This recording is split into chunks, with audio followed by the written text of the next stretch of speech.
We have understood what is charge, the type of charging, coulombic force, everything. Now we are talking about something flow of charges. Electric current क्या है? ध्यान रहे कि आपको भी मालूम होगा कि इलेक्ट्रिक करंट क्या है. कोई डेफिनेशन इसका बोल सकता है क्या? What is the definition of electric current? It is defined as flow of charges. कहने के लिए सही है, लेकिन अगर मोर एक्यूरेटली कहे तो it is defined as the rate of flow of charges. And that too more और एक्यूरेट करना चाहेंगे तो लिखेंगे rate of flow of positive charges. Charges कितने जल्दी जल्दी फ्लो कर रहे हैं वो मैटर करता है. ये डेफिनेशन जो है कंप्लीट डेफिनेशन है उसे कि it is defined as the rate of flow of positive charges. ये चीज समझना जरूरी है. Rate of flow of positive charge को ही हम लोग करंट कहेंगे. क्या नेगेटिव चार्ज फ्लो नहीं करते नेगेटिव चार्ज फ्लो करते हैं. नाउ किस किस्म के मटेरियल की बात करें उसके ऊपर डिपेंड करता है. If we talk about a solid conductor, कोई सॉलिड कंडक्टर है तो नेगेटिव चार्ज क्या है? इलेक्ट्रॉन. पॉजिटिव चार्ज क्या है? Positive charge is a complete atom जो कि एक दो इलेक्ट्रॉन छोड़ दिया है. क्या वो एटम मूव कर सकता है? नहीं मूव कर सकता. Atom is quite big in size. Atoms can not move inside the conductor. So what practically moves is electrons. तो इलेक्ट्रॉन नेगेटिव चार्ज है तो कंडक्टर के अंदर इलेक्ट्रॉन मूव करते हैं. अब इलेक्ट्रॉन मान लो लेफ्ट टू राइट जा रहे हैं तो हम कह सकते हैं कि apparently positive charges are going in the opposite direction. Negative charge इधर जा रहे हैं स्टेटमेंट को हम उल्टा कह सकते हैं positive charges are going in the opposite direction. A body is accelerating with -2 metre per second square towards east means it is accelerating with 2 metre per second square towards west. ऐसे करके कह सकते हैं. तो वही बात बोल रहे हैं. तो लेकिन अगर हम कोई इलेक्ट्रोलाइट की बात करेंगे, कोई लिक्विड की बात करेंगे, जैसे कोई बैटरी के अंदर इलेक्ट्रोलिसिस प्रोसेस में क्या हो रहा है? There are positive and negative ions. Both the ions are moving. one is moving towards the cathode, other is moving towards the anode. So both positive and negative ions are moving inside the electrolyte and carrying current. समझ में आ रहा? तो only in case of solids you will say electrons are the charge carriers. In case of liquids and gases, the positive charges as well as negative charges both are charge carriers. The current is due to flow of positive charge as well as due to flow of negative charge. However, in all cases we define the definition. Define the current as rate of flow of positive charges. समझ में आया? और हमारे इस chapter में हम क्या पढ़ने वाले हैं? चैप्टर में हम लोग पढ़ने वाले हैं regarding how the charge flows through a wire. तो इलेक्ट्रोलाइट की बात में अभी नहीं जाते. तो क्या लिखेंगे? In case of solid electrons are the charge carriers.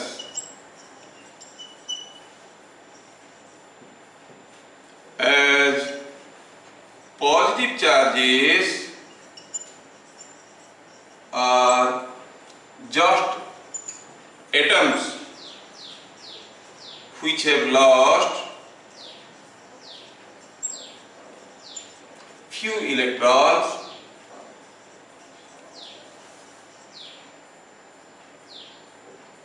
Therefore,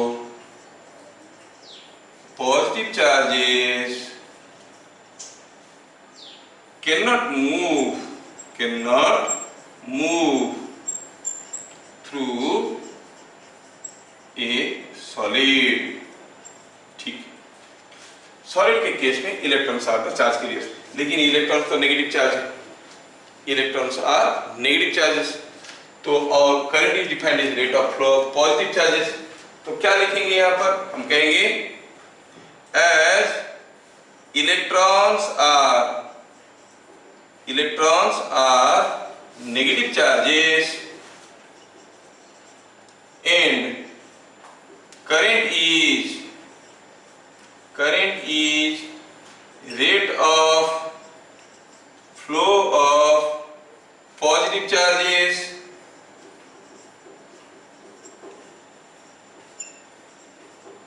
therefore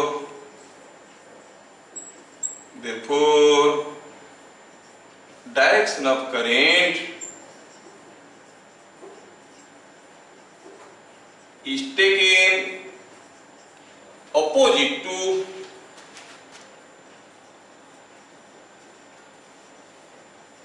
direction of flow of electrons। क्या ये चीज सबको समझ में आया? बाय डेफिनेशन करंट का डेफिनेशन पक्का है क्या? Rate of flow of positive charges. लेकिन कंडक्टर के अंदर जो मूव करता है वो इलेक्ट्रॉन है और वो नेगेटिव चार्ज है। तो इलेक्ट्रॉन जैसे जाएगा हम कहेंगे पॉजिटिव चार्ज उसका उल्टा डायरेक्शन में जा रहा है। So you will say why direction of current is taken opposite to flow of electron. ऐसे कोई अगर पूछेगा तो आप क्या कहोगे? Current is defined as rate of flow of positive charges and electrons are negative charges. So wherever electrons are moving in one direction, we can assume the current is flowing in opposite direction। ऐसे करके कह सकते हैं, ठीक है। तो अब फिर से वापस आते हैं rate of flow of charges. Rate of flow of charges का मतलब हुआ अगर चार्ज जल्दी जल्दी फ्लो कर रहा है आपको हो गया हाई रेट फ्लो है। हाई रेट फ्लो मतलब हाई करंट है नहीं। चार्ज अगर धीरे धीरे फ्लो कर रहा है किसी एक वायर में तो आपको हो गए स्लो रेट फ्लो है, लेस करंट इज पासिंग। तो कैसे डिफाइन करेंगे मैथमेटिकली? हम कहेंगे और नंबर 3 में देखेंगे और नंबर 4 में mathematically if q coulomb of charge passes through a section of a conductor, section of a wire in t seconds, then the rate of flow of charge is given by current, which is equal to, we write it as I, it is q by t coulomb per second, जिसको हम लोग प्यार से ampere करके बुलाते हैं, ठीक है। क्यू कूलम चार्ज फ्लो कर गया टी सेकेंड में। What is the rate of flow मतलब 1 सेकेंड में कितना चार्ज फ्लो करता है। रेट क्या? 10 तो एप्पल का दाम 25 रुपया है। रेट कितना है? एक एप्पल का 2.5 रुपया। रेट मतलब एक का कितना हुआ? 1 सेकेंड में कितना चार्ज जा रहा है, that is Q coulomb charge गया टी सेकेंड में। एक 1 सेकेंड में कितना चार्ज आएगा? It is q by t, that is called ampere. So ampere क्या है? कूलम पर सेकेंड, ठीक है। ये हम लोग जानेंगे इसके बारे में। लगे हाथ हम लोग यहाँ पे और भी कुछ चीजें जानेंगे, बहुत इंपॉर्टेंट चीजें जानेंगे, थोड़ा ध्यान से देखना। दूसरा हुआ कि मतलब अभी जो समझ में आया उसके हिसाब से मान लो कोई एक वायर है, इसमें चार्ज फ्लो कर रहा है, आपको पूछा गया कि बताओ what is the current in this. तो आपको क्या करना है? वायर पे कहीं पे बैठ के देखना है, किसी एक सेक्शन पे वेट करो और देखो क्या लिखा है, the charge passing through A section, मतलब चार्ज इधर से जा रहा है इधर से निकल रहा है। आपको क्या दिखना है? कितना करंट? तो आप देखोगे अगर Q चार्ज निकल गया है थ्रू दिस सेक्शन, इधर से कितना चार्ज पार हुआ है, वो भी t सेकंड में, तो आप कहोगे charge is Q by t, अच्छा current is Q by t। तो समझने में तो बहुत आसान लग गया, but this will be the right clue to find out current in many cases. क्या देखना है हमें? How much charge is passing any section in per unit time. Charge passing per unit time is the current. Unit क्या हो गया? Ampere. 1 ampere is a moderate current, छोटा मोटा current नहीं। हमारा जितने सारे पावर सर्किट से घर में फ्रिज चल रहा है, एसी चल रहा है, पंखा चल रहा है, जितने सारे पावर कंज्यूमिंग डिवाइसेस है वो सारे एम्पियर्स में कंज्यूम करते हैं। जितने सारे इलेक्ट्रॉनिक डिवाइसेस है, मान लो कि आपका रिमोट कंट्रोल, आपकी टीवी के अंदर जो छोटे मोटे करंट फ्लो कर रहे हैं, they are all in micro ampere, milli ampere, like that, ठीक है। आप जो नॉर्मल वायर आपको रास्ते में मिलेगा कहीं एक वायर, उसको हम 5 एम्पियर वायर कहते हैं, मतलब 5 एम्पियर से ज्यादा करंट जाएगा तो वो फूक जाएगा, उड़ जाएगा, ठीक है। आप कितने मोटा वायर, जितना मोटा वायर लोगे उतना ज्यादा करंट उसमें ले सकते हो। इलेक्ट्रॉनिक सर्किट में तो देखो very thin wires are there, so very small current. Whatever current is flowing in different parts of your computer, that is in micro ampere और nano ampere. Nano means 10⁻⁹ ampere.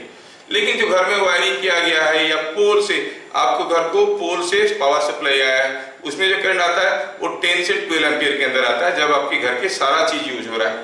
तो you must understand 1 ampere is what a large current, कितना बड़ा current है आपको समझ में आना जरूरी है। सो q coulomb charge passes through a section of a wire in t seconds, then the rate of flow of charge is given by I is equal to q/t। ये चीज सबको समझ में आया। अब कोई पूछेगा कि ये वायर में करंट कितना है, ये वायर में करंट कितना है हम बोल पाएंगे अगर एक fixed amount of charge is passing every T seconds. पहला टी सेकंड में क्यू गया, दूसरा टी सेकंड में भी क्यू गया, तीसरा टी सेकंड में भी क्यू गया, तो हम कहेंगे Q charge is passing for every T seconds, तो करंट इज q/t। लेकिन सपोज जो करंट जा रहा है वो कांस्टेंट नहीं है, वो बदल रहा है। पहला टी सेकंड में क्यू चार्ज गया, दूसरा टी सेकंड में 2q चार्ज गया, तीसरा टी सेकंड में कोई चार्ज नहीं गया, मतलब the current is changing in its magnitude. ठीक है ना? तो ऐसा केस में हम क्या करेंगे और कैसे इसको अकाउंट में लेंगे? ऐसा करंट जो कि बदल रहा है समय के साथ उसको कहते हैं ट्रांजिएंट्स, TRANSIENT, ट्रांजिएंट। मतलब व्हेन ऐसे लिखेंगे पॉइंट नंबर 5 में, when the magnitude of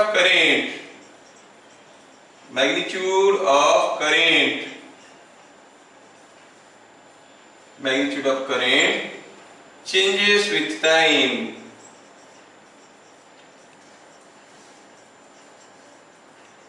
the current is called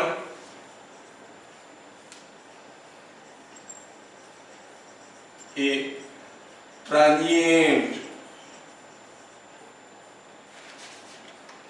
अगर मैं करंट को ग्राफिकली ड्रॉ करने की कोशिश करूंगा, आई वांट बोलिए सर वो वर्ड क्या है? कौन सा word? So when the magnitude of current changes with time, the current is called transient, called a transient, TRAN, transient। बड़ा करके लिख देता हूं, TRANSIENT।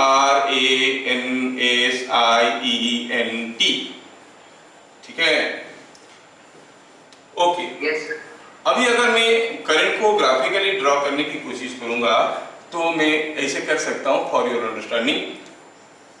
करंट दूसरा दो तरीका हुआ, एक हुआ स्टेडी करंट, दूसरा हुआ ट्रांजिएंट।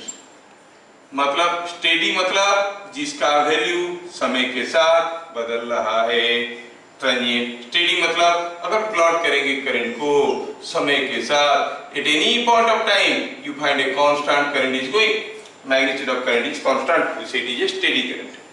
ट्रांजिएंट करंट कुछ भी हो सकता है जो समय के साथ बदल रहा है, ऐसा हो सकता है, ऐसा हो सकता है, कुछ भी हो सकता है, it is changing with time. ये ट्रांजिएंट करंट दो किस्म के होते हैं फिक्स। ठीक है, ये होते हैं, एक हुआ नॉन पीरियडिक मतलब जस्ट करंट बदले जा रहा है, कैसे बदल रहा है उसका कुछ ठिकाना नहीं है, कोई रिपीटेशन नहीं है उसमें। दूसरा होता है पीरियडिक, जो समय के साथ बदल रहा है और एक पर्टिकुलर फॉर्मेट में बदल रहा है और अपने आप को फिर से रिपीट कर लेता है। जैसे हम कहेंगे कि सपोज ये करंट गया ऐसे, ये करंट क्या है, करंट तो बदल रहा है लेकिन देखोगे एक हर पर्टिकुलर इवेंट समय के बाद वो फिर से अपने आप को रिपीट कर लेता है। ठीक है, ये जो पीरियडिक करंट हुआ उसमें हम क्या देख रहे हैं, करंट का मैग्नीट्यूड बढ़ रहा है, जीरो हो गया, फिर बढ़ रहा है, फिर जीरो हो गया, लाइक दिस। ये पीरियडिक करंट अगेन दो टाइप के होते हैं, एक हुआ नॉन साइनसोइडल और एक हो गया ऑल्टरनेटिंग।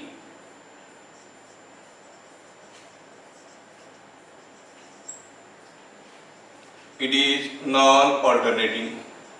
ऑल्टरनेटिंग कब कहते हैं, जब ये अपना डायरेक्शन बदलते रहता है।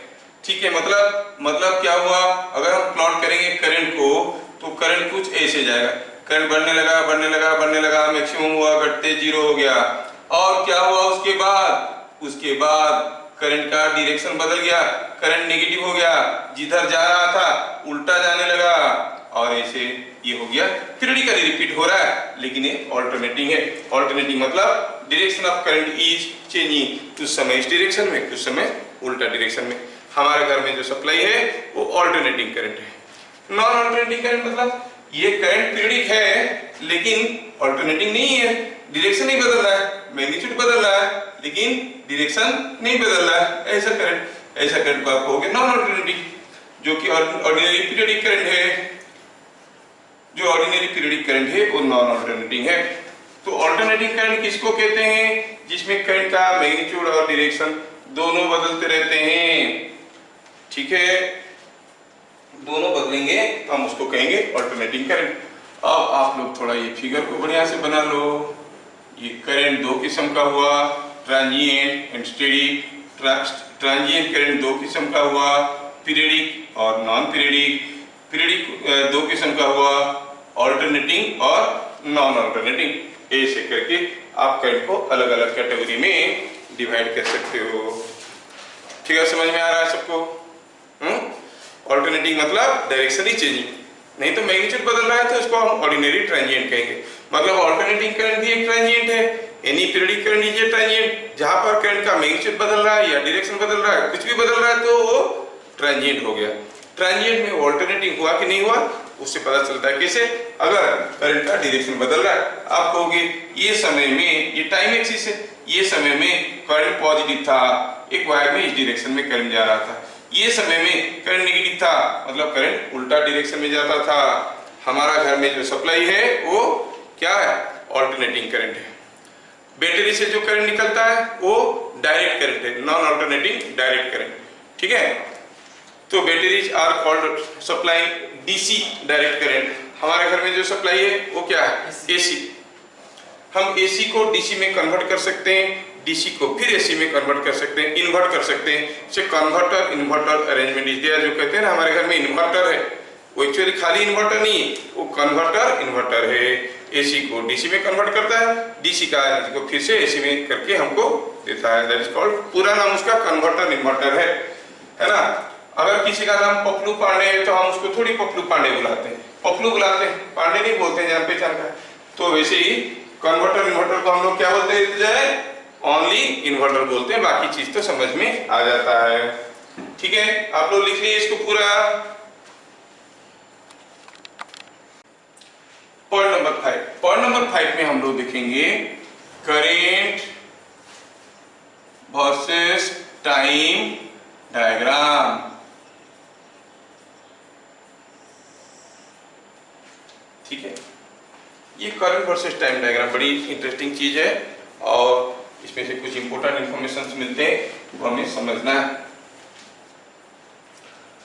सोचो कि कोई वायर में कुछ करंट जा रहा है और करंट का वेरिएशन आपको दिखाया गया है। Suppose the current is changing with time like this. This is the current, I is taken along y axis and this।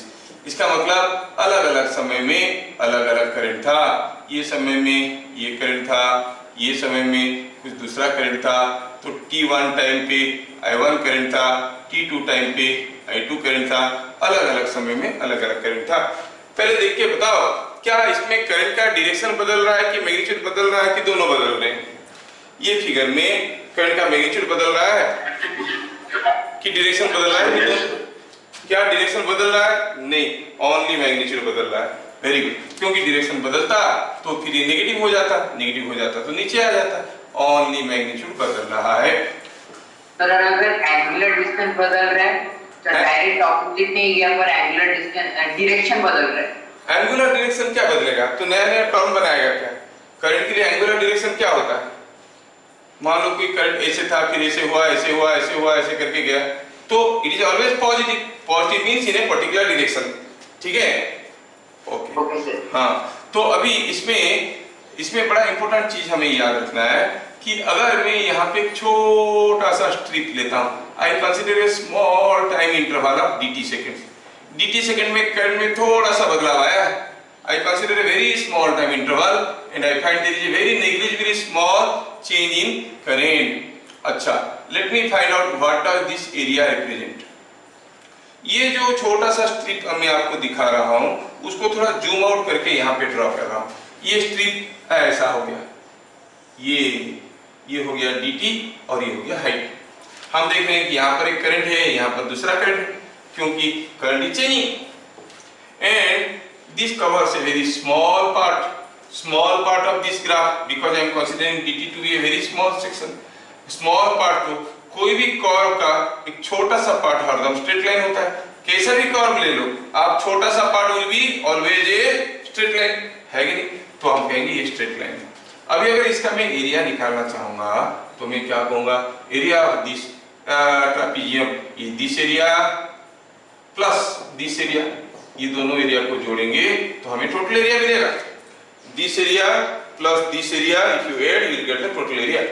But now you think, अगर ये dt काफी छोटा है, ये dt काफी छोटा है, ये वाला लाइन इसके नजदीक आ गया, ये एकदम क्लोज में आ गया, ठीक है ना, एकदम क्लोज में आ गया, तो ये जो ट्रायंगुलर एरिया था ऊपर वो काफी छोटा बन गया।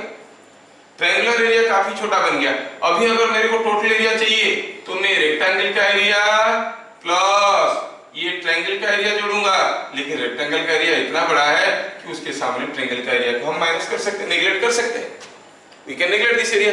That means when I consider a very small section, I can equivalently redraw this one as a rectangular strip. ऐसे करके मैं इसको मान सकता हूँ कि रेक्टेंगुलर स्ट्रिप है, क्योंकि जो ट्रायंगुलर सेक्शन था वो काफी छोटा था इसके सामने, तो मिटा दिया उसको। अब रेक्टेंगल का एरिया कैसे निकालेंगे? Height into width. हाइट क्या रिप्रेजेंट करता है? हाइट रिप्रेजेंट करता है यहाँ का करंट, विड्थ क्या है? dt। तो हम क्या कहेंगे, in this diagram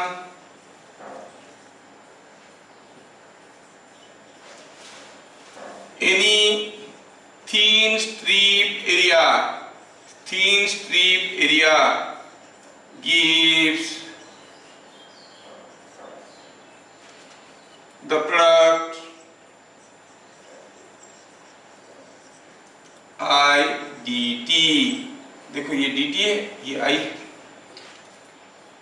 और हम जानते हैं कि if dq charge, dq is a small charge, dq charge pass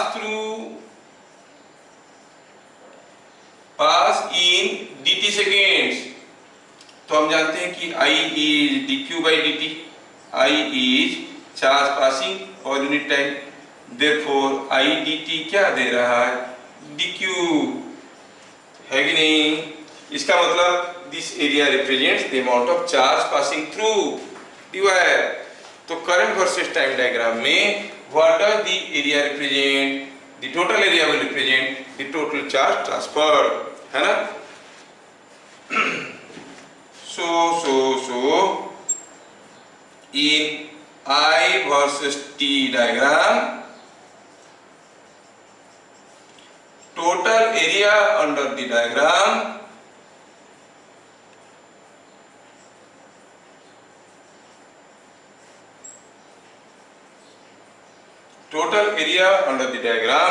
represents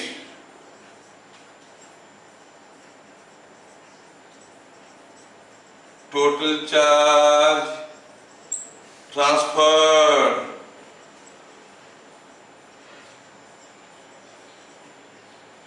area under the diagram represents the charge transferred। ठीक है, अब ये एरिया कुछ भी हो सकता है, इसमें भी एक पॉजिटिव एरिया और negative area. For example suppose हम कहेंगे कि just for sake of understanding, suppose हम कहेंगे कि कोई एक करंट वर्सेस टाइम डायग्राम में ड्रॉ किया हूं जो दिखने में कुछ ऐसा है। This is the variation of current with time. तो आप देख रहे हो कि ये जो एरिया है it is above the time axis, you call this as a positive area, call it A1। ये नीचे करंट उल्टा डायरेक्शन में जा रहा था, you call this as a negative area, call it A2। तो ये समय में क्या हुआ? ये समय में current was flowing in one direction, ये समय में current was flowing in opposite direction, है कि नहीं?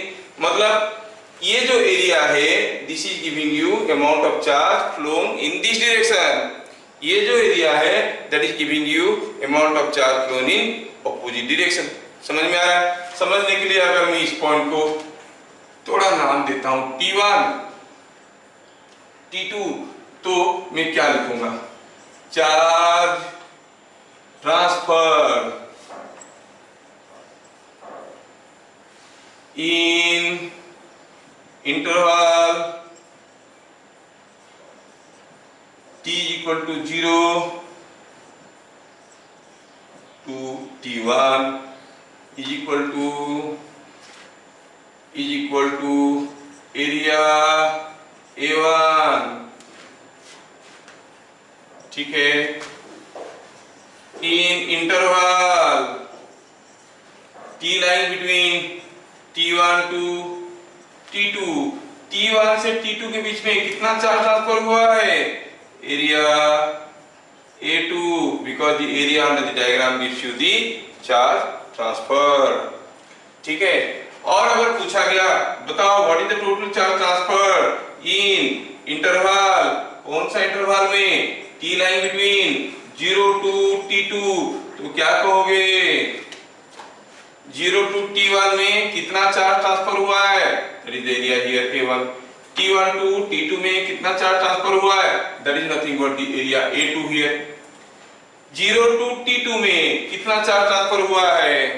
अरे इतना चार्ज ट्रांसफर हुआ है एक डायरेक्शन में। यहाँ पर करंट नेगेटिव था, current was in opposite direction, तो आप कहोगे A1 चार्ज उधर गया था, A2 चार्ज इधर आया है, तो नेट चार्ज कितना ट्रांसफर हुआ है? A1 माइनस A2, क्योंकि direction of current was opposite. A1 amount of charge was carried or transferred in one direction, A2 amount of charge was transferred in opposite direction। समझ में आया क्या? Keeping that in mind, we find कि 0 to T2 time में total charge कितना transfer हुआ? A1 in this direction, A2 in opposite direction, so it is A1 minus A2। समझ में आया? So current versus time diagram में area under the diagram gives you the charge transfer।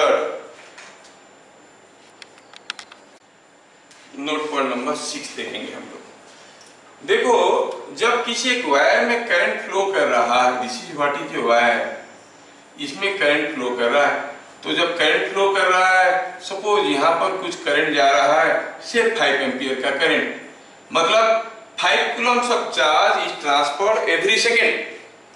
If you transfer 5 coulomb of charge in 1 second, that gives you 5 ampere। 5 coulombs of charge is transferred in every second। समझने के लिए बता रहा हूं। तो इसमें हुआ यूं कि यहां से जितना करंट चार्ज जा रहा है वो जाएगा कहां?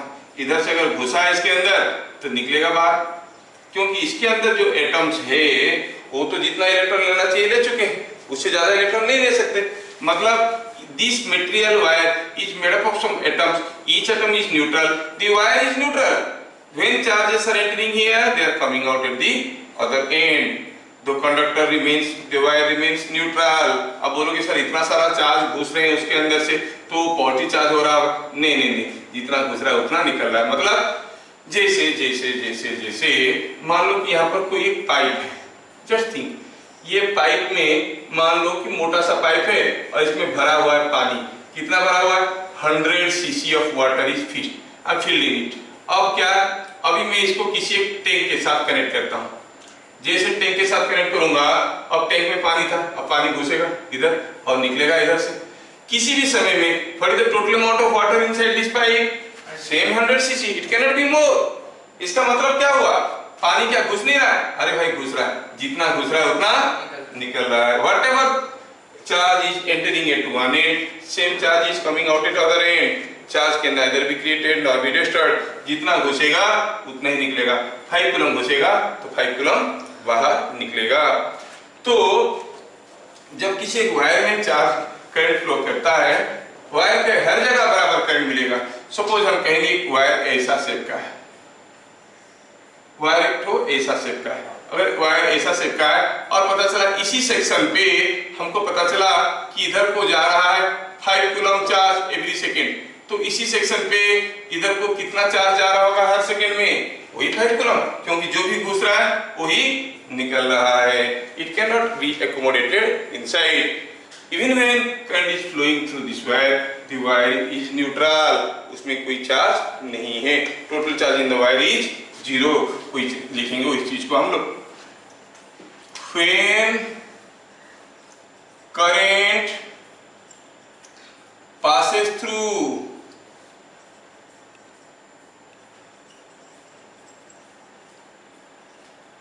a conductor, passes through a conductor, the magnitude of current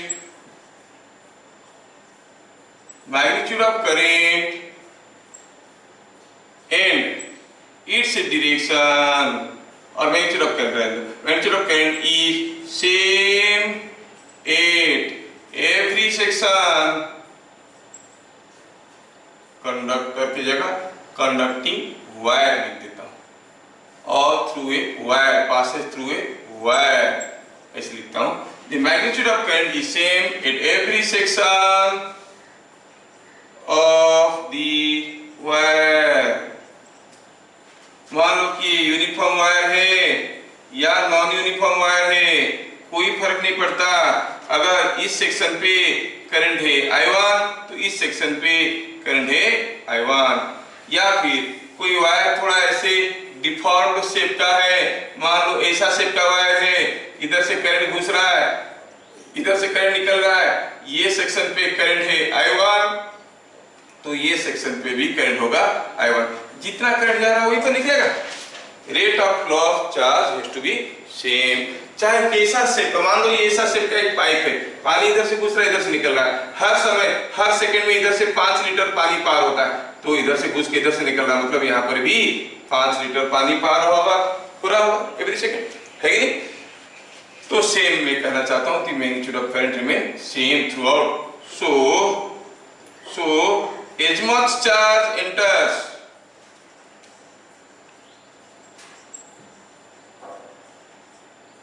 the wire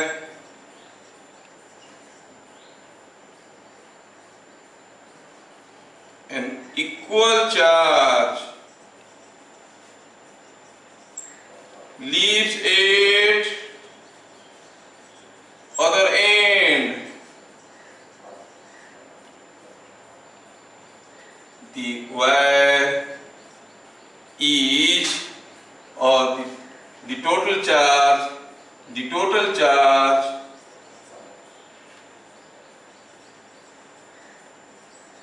in the wire is 0.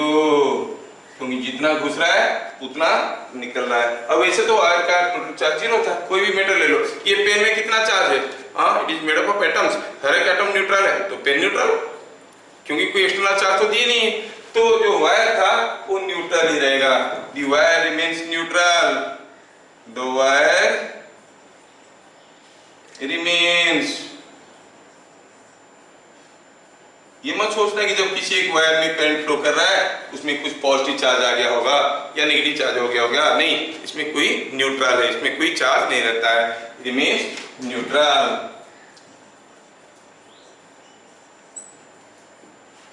ठीक है. Point number 7.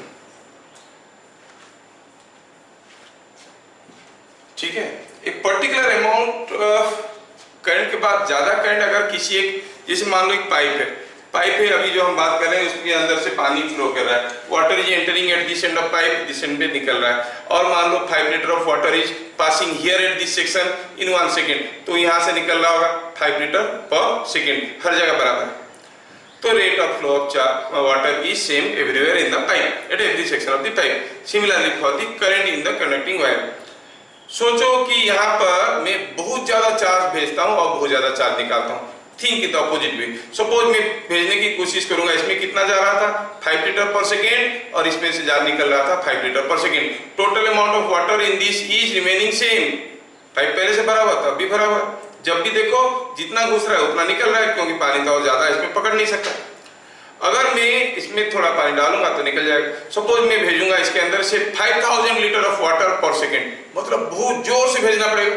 बहुत जोर से भेजेंगे तो क्या होगा, हो सकता है कि पाइप फट जाए, है कि नहीं. छोटा मोटा अगर 2 लीटर पर सेकेंड भेजूंगा जा रहा है, 3 लीटर पर सेकेंड भेजूंगा जा रहा है, बड़ा सा कोई पंप लगा के 5000 लीटर पर सेकंड अगर भेजने की कोशिश करूंगा, इसके चिथड़े उड़ जाएंगे। एग्जैक्टली दैट वे, जब किसी एक वायर में हम करंट पास करवा रहे हैं, 1 एम्पीयर करंट गया, इधर से घुसा कुछ चार्ज, उधर से निकला, लेकिन सपोज यही वायर में हम 100 एम्पीयर करंट भेजने की कोशिश करेंगे तो ये वायर तो उड़ जाएगा। उड़ जाएगा मतलब इट विल मेल्ट कर जाएगा, तो टेक्निकली इसको कहते हैं इट विल फ्यूज, तो वायर फ्यूज हो जाएगा।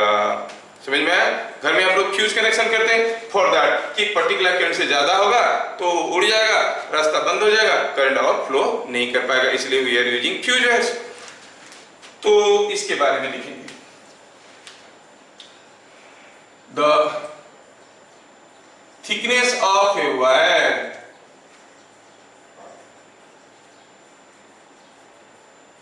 decides the maximum current that can be passed through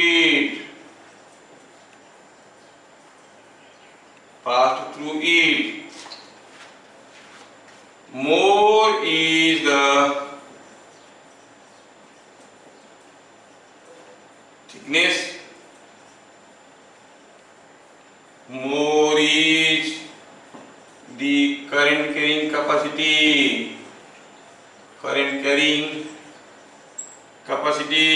जितना मोटा वायर होगा उतना ज्यादा करंट आप दे सकते हो उसके अंदर से। वो भी फिर अलग अलग मटेरियल के अलग अलग है, जैसे कॉपर है, कॉपर के लिए अगर उसका थिकनेस है 1 मिलीमीटर स्क्वायर तो इसमें 7 एम्पीयर करंट जा सकता है, 1 स्क्वायर मिलीमीटर एरिया में 7 एम्पीयर जा सकता है। आपको डाटा याद रखने की जरूरत नहीं। अलग अलग एल्युमिनियम में 1 मिलीमीटर स्क्वायर का उसमें 7 एम्पीयर नहीं जा सकता, 3 से 4 एम्पीयर जा सकता है। जबरदस्ती 7 एम्पीयर देने की कोशिश करेंगे उड़ जाएगा मटेरियल को। तो कितना मोटा वायर है, जैसे मान लो कि आपके घर में एक टेबल लैंप है, ठीक है, आपके घर में टेबल लैंप है और आप टेबल लैंप को कनेक्शन दिए हो, टेबल लैंप में एक पतला सा वायर जाता है, उसको लेके आप क्या किए, प्लग में लगा दिए और पता चला कि ये टेबल लैंप ग्लो करने लगा। Now you make use of the same 2 wires and you connect A heater here, ठीक है, हीटर में लगा दिए, तो जैसे आप स्विच ऑन करोगे हीटर जलेगा कि नहीं जलेगा मालूम नहीं है, लेकिन वायर तो पक्का जल जाएगा। The same wire cannot sustain that huge amount of current. Heater needs around 2000 ampere तक, करीब 5 एम्पीयर का करंट। इसको तो इसमें करीब रफली ये 0.3 0.4 एम्पीयर का करंट लेता है। अगर एलईडी बल्ब है तो 0.1 एम्पीयर का करंट ले रहा होगा। This wire is like that. जब आप किसी दुकान में वायर खरीदने जाओगे तो आप क्या बोलोगे, मेरे को चाहिए वायर चाहिए, बोले कौन सा, देखोगे बहुत सारे बंडल लगा हुआ है। आप अगर पढ़ाई के जानकार हो तो बोलोगे मुझे ये चाहिए वो चाहिए, नहीं हो तो वो पूछेगा आपको उल्टा क्या करना है बताओ, आप बोलोगे नहीं मुझे ट्यूबलाइट लगाना है, और ट्यूबलाइट लगाना है तो ये वायर ले लो, मुझे हीटर लगाना है तो ये वायर ले लो, नहीं एसी कनेक्ट करना है ये वायर ले लो। वो अलग अलग वायर देगा। एसी के लिए ज्यादा करंट की जरूरत होता है, हीटर के लिए उससे कम, ट्यूबलाइट के लिए बहुत ही कम, एलईडी बल्ब में तो और भी कम, तो उसमें उसी हिसाब से वो आपको मोटा पतला वायर दे देगा। अब हीटर के लिए बोलोगे मोटा वायर देगा, है ना, टेबल लैंप के लिए बोलोगे पतला सा वायर दे देगा। और अगर आपके पास जानकारी है तो आप जाके क्या बोलोगे उसको, मुझे 5 एम्पीयर वाला वायर चाहिए, मुझे 10 एम्पीयर वाला वायर चाहिए, मतलब 10 एम्पीयर तक जो चलेगा। हमारा जो कन्वेंशनल वायरिंग होता है सारे 5 एम्पीयर के होते हैं, ठीक है। अब इंटरेस्टिंग बात ये है कि अगर कोई 5 एम्पीयर वाला वायर है, ये 5 एम्पीयर विथस्टैंड कर सकता है, तो कौन डिसाइड करेगा कि ये 5 एम्पीयर करंट संभाल पाएगा कि नहीं संभाल पाएगा। What is the parameter, the area, कितना मोटा है। उससे बहुत ज्यादा मोटा होगा तो कोई तकलीफ नहीं है, हमको खर्चा ज्यादा पड़ेगा, लेकिन अगर बहुत पतला कर देंगे 5 एम्पीयर करंट जाएगा तो ये उड़ जाएगा। Length has nothing to do with amperage, समझ में आ रहा क्या, लेंथ से कोई मतलब है ही नहीं कितना एम्पीयर का करंट जा रहा है। 1 मीटर का 5 एम्पीयर वाला वायर 1 मीटर लंबा लाओ 5 एम्पीयर पास करो जाएगा, 2 मीटर लंबा लाओ 5 एम्पीयर पास करो जाएगा, कोई फर्क नहीं पड़ता उसमें, समझ में आ रहा। लेंथ के साथ कोई फर्क नहीं पड़ता है। तो हम क्या कहेंगे, द करंट कैरिंग कैपेसिटी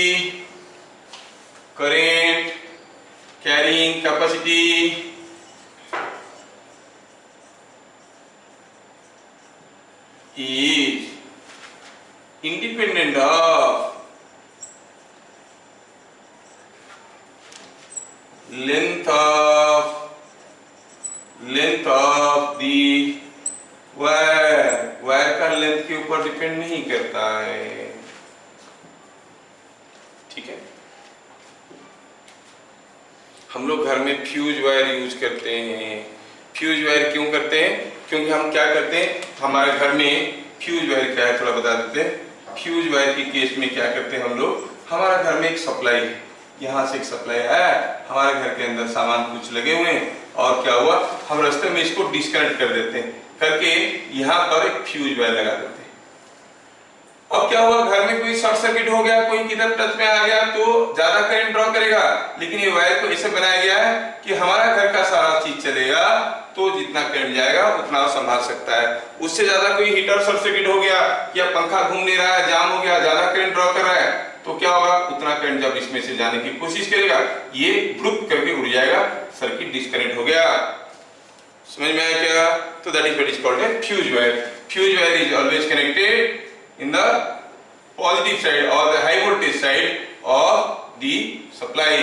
अब बोलोगे सर करंट तो ऐसे जा रहा है, करंट तो ऐसे आ रहा है, तो इधर क्यों लगाएंगे, इधर क्यों नहीं लगाएंगे, लगा लो, क्या फर्क पड़ता है। अब देखो, मान लो आप इधर कोई चीज को पकड़ लिए, हाई करंट ड्रॉ किया, फ्यूज उड़ गया, फ्यूज उड़ गया, लेकिन still you are in connection with the device high voltage side, तो करंट तो तब भी फ्लो करते रहेगा, जब तक आपका फ्यूज नहीं उड़ जाता है तब तक तो करंट चलता ही रहेगा इसके अंदर, है कि नहीं। इसलिए हम लोग क्या करते हैं, फ्यूज को एलवी साइड में, लो वोल्टेज साइड में नहीं लगाते हैं, कहां लगाते हैं, हाई वोल्टेज साइड में। उड़ गया तो आप सेफली बच गए। समझ में आया ना? आजकल फ्यूज के अरेंजमेंट नहीं है, what you are using are MCBs, master circuit breakers, ठप करके गिर जाता है, वो अलग चीज है। तो फ्यूज वायर क्या है, it's a wire connected on the high voltage side in series with the entire load. अभी ये सारा लोड क्या है, सीरीज क्या है, हाई वोल्टेज क्या है नहीं पता है, इसलिए फ्यूज वायर के बारे में ज्यादा कुछ नहीं बता रहे हैं। लेकिन वो करता क्या है, वो मेल्ट कर जाता है, फ्यूज कर जाता है, मेल्ट करके सर्किट को डिस्कनेक्ट कर देता है।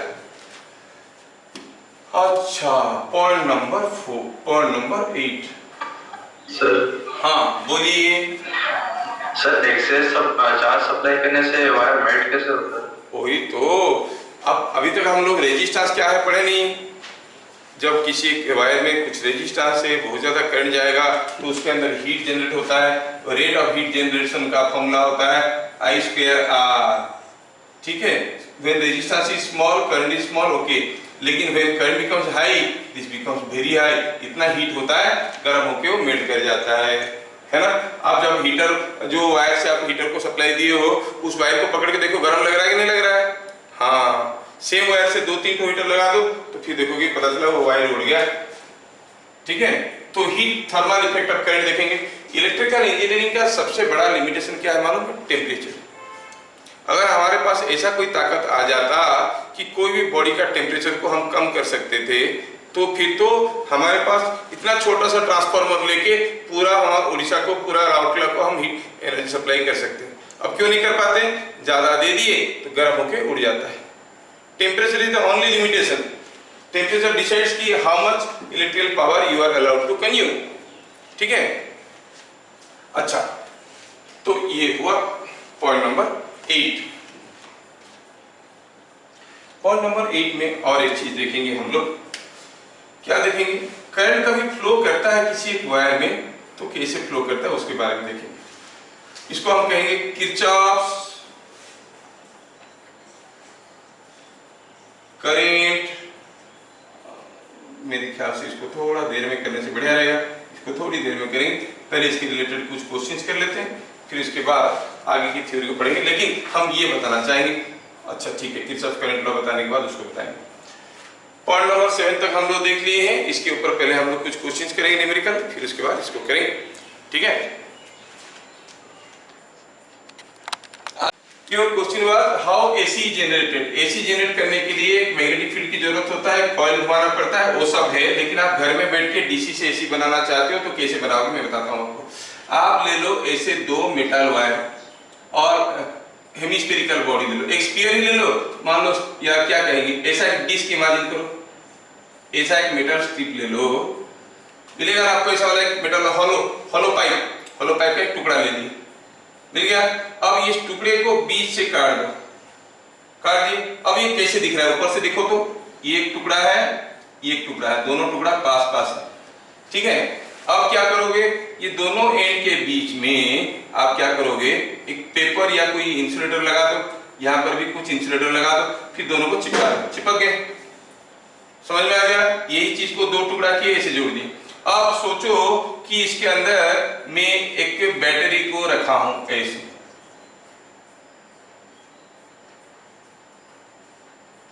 Bye a spring some arrangement, मैं इसको रखा हूं बैटरी को। अब मैं यहां से किसी एक वायर में करंट दे रहा हूं। अब क्या होगा देखो, ये बैटरी का हाई वोल्टेज साइड है ना, और ये लो वोल्टेज साइड है, current is flowing like this. अगर मैं इसको किसी एक शाफ्ट पे लगा के इसको घुमाना शुरू करूं, ये बैटरी जो अंदर था ये अगर ऐसे ऐसे घूमने लगेगा, कुछ कर सकते हैं अरेंजमेंट ऐसे लगा घुमा सकते हैं, घुमाएंगे। जैसे बैटरी जब तक इसके साथ है इधर करंट जा रहा है, जैसे बैटरी घूम के ये वाला मुंडी इसका इधर आ गया और ये आ गया इधर, तो करंट उल्टा जाने लगा। तो जैसे बैटरी घूमने लगा करंट भी ऐसे ऐसे ऐसे ऐसे हो रहा है। It's a very simple method of making alternating current. You will see the graph looks something like this. एक ऐसा क्या करें, फिर ऐसे आया, फिर ऐसा गया, फिर ऐसे आया। ये कितना समय, जितना समय लगता है बैटरी को एक आधा रोटेशन करने के लिए, तो बैटरी रोटेट किया जा रहा है and you are continuously getting the current alternating its direction. अब प्रैक्टिकली हम लोग एसी ऐसे नहीं बनाते हैं। एसी बनाने का प्रैक्टिकल मेथड दूसरा है, एक कॉइल को मैग्नेटिक फील्ड में घुमाते हैं। मैं बताया कि आपके घर में एक बैटरी है, इस बैटरी को यूज करके आप डीसी बनाना, एसी बनाना चाहते हो तो कैसे बना सकते हो। But no one will ask you, this is just a technical funda how to make AC out of a DC battery. कोई अगर पूछेगा तो इसे अरेंज कर सकते हो, है ना, आप जनरेट कर सकते हो। समझ में आया क्या? तो फिर बैटरी को अलग से आपको रोटेट करना पड़ता है? हाँ, ये जो बैटरी है, नहीं करना नहीं पड़ता, मैं तुमको बताया कि एसी कैसे बनाते हैं। अब एसी कैसे बनाओगे अगर तुम्हारे पास बैटरी नहीं, तो देयर इज अदर मेथड। कोई कॉइल को रखते हैं, कॉइल को मैग्नेटिक फील्ड में ऐसे घुमाएंगे तो उसमें से एसी जनरेट होता है, पोलैरिटी बदलता है। अब कॉइल को मैग्नेटिक फील्ड में घुमाने से क्यों अल्टरनेटिव बनाते हैं, जानने के लिए तुमको मैग्नेटिज्म के बारे में जानना पड़ेगा ना, हम तो अभी पढ़े नहीं। अब तुम्हारे पास जितना नॉलेज है उस नॉलेज को यूज करके आप बैटरी से एसी निकाल सकते हो जो कि डायरेक्शन बदल रहा है। समझ में आया? चलो बढ़िया समझते हो तुम।